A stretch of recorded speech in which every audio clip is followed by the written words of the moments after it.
Welcome to Living on the Wire, and this week is going to be a really short edition because I have just had the craziest day. I don't even think you'd believe it. It all started with a little boy getting stuck in a chair and having to call the fire department to come out of the chair, followed by another little boy celebrating the fire department arriving to cut him out of the chair by dropping trow and showing everybody his willy.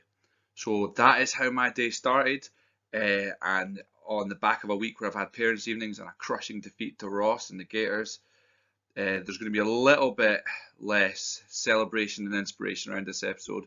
But I hope you enjoy the experts' opinion of what's happening in our league, what's happening in our waiver wires. So let's get stuck in.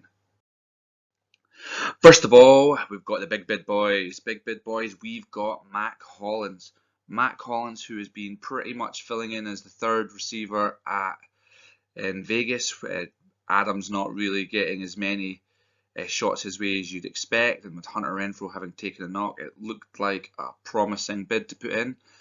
But it also could look a little bit like a foolish bid, being that only me and Downey were after him, and I dropped $21 to get him, and may have possibly overpaid, but it was a hopeful dart thrown at the wide receiver board, and hopefully it pays off.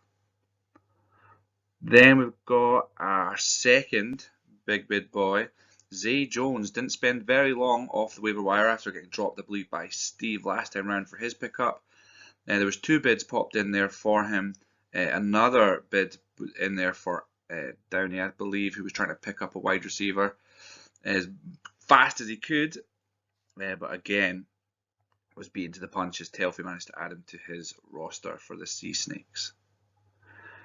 It could be a promising bid, I think, with the new quarterback looking much better, much stronger performance, getting the win under the belt, and just starting to move forward, and they're in a winnable division.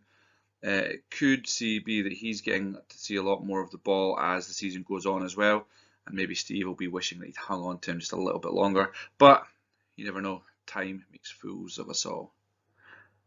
And Hunter Henry's not getting much action in a pretty stalled and stunted New England offense at the moment anyway, so pretty low risk, pretty low price.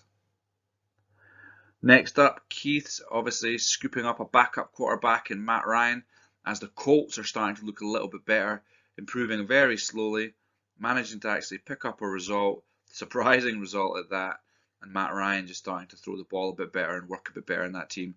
So he could become a promising backup sometime soon. And Daniel Jones starting to slip after a great start for the Giants. So not much of a swap there, but always good to have a good backup QB in your team for when your QB breaks his leg or just fall down dies. Then Alan with his shrewd management picking up Greg the leg and swapping him out for Will Lutz. I don't think there's probably a big, massive change there, other than I suppose if you've got a New Orleans offense not scoring very many points, then you're not getting the ball to the leg of Will Lutz very often, so he's just not getting a chance to put up those points. And the Jets offense starting to look a little bit better, and hopefully when they've got their quarterback back next week, they'll be putting up more points as well. Then we got the little bitty bid boys, and these players all didn't really cost very much money, and there wasn't much competition for them, apart from the kickers at the bottom. So we'll start off with Allen, again, picking up the Denver Broncos defense. New Orleans just kind of stinking up the place at the moment. It's probably quite sad for Allen, because once again, it's his team. There's nothing more heartbreaking than when you pick your own team's defense and they let you down, because then you've lost twice. And so he switched them out for the Denver Broncos. Probably not doing much better, but just less pressure on you when you don't have your own team there. Downey managing to actually scoop up a player this time, and he's got Craig Reynolds from the Detroit Lions over Rex, big T-Rex Burkhead. This could be a smart move. Unfortunately, I've got Swift, and I know that he's picked up a knock, and it seems to be game to game and isn't getting his usual percentage of the ball, and Craig Reynolds will probably be stepping up more and more, and could be the kind of player that just gets that occasional snap or that occasional touchdown that just pushes him a little bit over. But it will only hopefully be for a few weeks, as I want Swift back scoring me points and winning me games as soon as possible. But a smart move for $2, and surprised no one else. Surprised I didn't even go in there for him as well. Then we got Andy. Andy's Owls picking up Cameron Brate, dropping Johnson. Just a sort of mediocre tight end swap. But Cameron Brate doing good things in there with that Bucks offense. Since, well, just about all their other offensive players are all banged up, so why not use the guy that they are for at least a few weeks, and then maybe you look at changing it when their offense gets healthy and Brate sees less of the ball. But for no dollars, no risk. And then finally, surprise to me, Brett Meyer, a wanted man at kicker, with a couple of bids just coming in for him. And again, it's just all about squeezing those extra points from your kicker. Last couple of weeks I've done really well. This was the first time my kicker's let me down. I'm going to stick with him for one more week.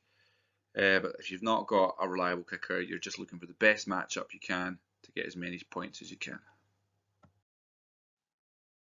And here we are at the cheapest chips players. These are the players that just got slotted straight into teams or there was no bids for that came a little bit later on. And we've got Steve picking up Baker Mayfield, backup quarterback. He's been doing okay, nothing spectacular, but always good to have a handy backup. And then we've got Brian picking up Jake Elliott, the Philly kicker. He can be a bit hit or miss, which pretty much is his job, so that's handy. But I think as long as Philly are scoring lots of points, he's got lots of chances to get those extra points up on the board and score big for you. And kickers win prizes. And then we've got Steve, who's doubled down, picking up Laviska Shenault, also at Carolina. So he's now got the backup quarterback there who's slinging it to his backup wide receiver. Maybe looking for somebody who's a possible flex option or a backup option for bye weeks. So smart move there, low bid, low cost. And you've got Darrell Williams, who although can occasionally get a touchdown and occasionally get you a big score, it isn't always racking you up. The big points isn't always guaranteed. So that could end up being a good bid in there for Steve. But then if it doesn't work out, he could end up with a week where he's got Baker not throwing the ball to Laviska Shenault and a double low score because of it. So always a bit of a risk. And then finally, Downey does pick up his wide receiver that he's been hunting for. He grabs Isaiah McKenzie off the board, who I dropped to make way for other players, to replace the injured Sterling Shepard, who it looks like he's going to miss most of or all of the season.